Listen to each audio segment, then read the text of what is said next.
In this problem, we need to find the value of the test statistic, and we're given information that says that a software firm survey of 626 randomly selected adults showed that 60% of them would erase all their personal information online if they could.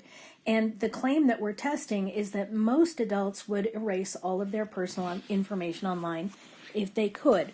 So I'm going to start by determining the null and alternate hypotheses. Okay, so my null hypothesis is that p is equal to 0.5, and the alternative hypothesis is that p is greater than 0.5, and that's our claim. So it's a good idea to keep in mind which one is the claim when we're working with this. All right, so next we're going to go to the calculator and we're going to run a one-prop z-test. Okay, how do I know that I'm using a one-prop z-test in this case? And you can see that this is the test right here. You press Stat and go to the Tests menu in order to find this.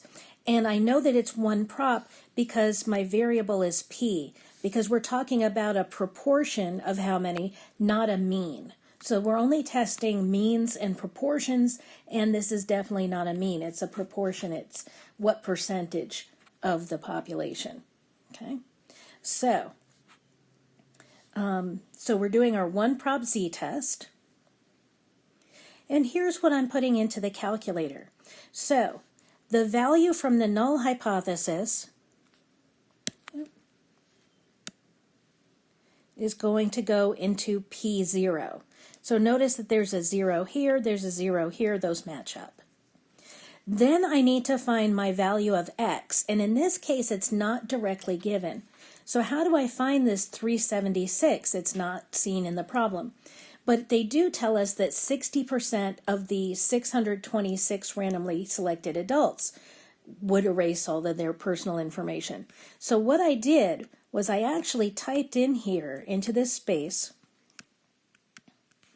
I typed in 0.6 times 626, and it came out to, let me see, what was it?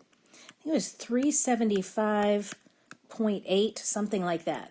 So what I had to do was round to the nearest whole number. So I had to change this into 376 because it has to be the number of successes. And n is the number of trials, which is the 626. So always keep in mind that your number of successes can't be more than the number of trials. So the x has to be smaller than n. Then we look at proportion, and what is the, this is the alternative hypothesis. So what is the proportion? That's p, is the prop. And p is greater than 0.5. 0.5, remember, is the value up here. I got a lot of arrows going around here. So we're saying p is greater than 0.5 by choosing this. The direction of your inequality is always going to match the direction of the inequality in your the alternative hypothesis. And so then I'm going to go ahead and draw and find my solution. And since I chose draw, the calculator will draw the distribution, and then it will shade the area for our p-value. But since in this case we have our test statistic is falling very far out, the test statistic is really way far out here, so there's no shading to be seen on screen because your calculator only shows plus or minus 3 standard deviations. So here's our test statistic, and that's all that we need to solve this problem. If we wanted to know whether we should reject the null hypothesis or fail to reject the null hypothesis, I would reject the null hypothesis. Even though they didn't give me a significance level here, if p turns out to be 0, you're definitely rejecting the null hypothesis. So that's the end of that problem.